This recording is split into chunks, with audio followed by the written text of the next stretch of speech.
Today's wrestling news is all about the contracts. Fightful Select is reporting that WWE has heavy interest in FTR. Reportedly, FTR contract expires in July with a one-year option, and AEW has decided to pick up that one-year option. So expect FTR to get a major push, because this year is going to be all about keeping FTR happy so they don't leave. Before Cody Rhodes left, I would have said it's impossible for these guys to decide to go back to WWE. They confirmed themselves that they turned down $850K a year contracts to go to AEW. $850K a year, I would dress in whatever they want me to dress in. But they are also wrestling purists, and they want good angles and good wrestling, something that WWE was not allowing them to do. So if they get a verbal commitment from WWE that they will give them good storylines and allow them to wrestle, I assume they might consider it. Either way, FTR is skilled, and their old school style is something different in this high-flying environment. And on Twitter, Jack Evans has revealed that he is done with AEW. His contract is expiring, and they are not picking up his one-year option. For those of you that are saying AEW is releasing talent, this is not a release. They fulfilled a contract.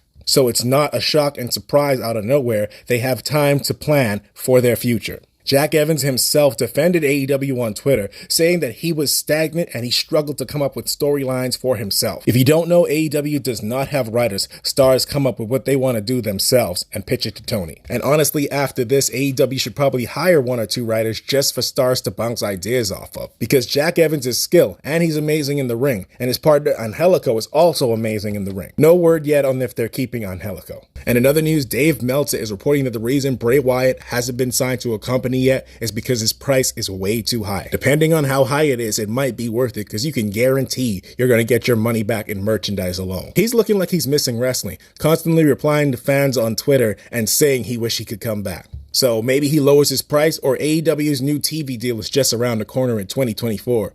Maybe when they get that, they give him the money he wants.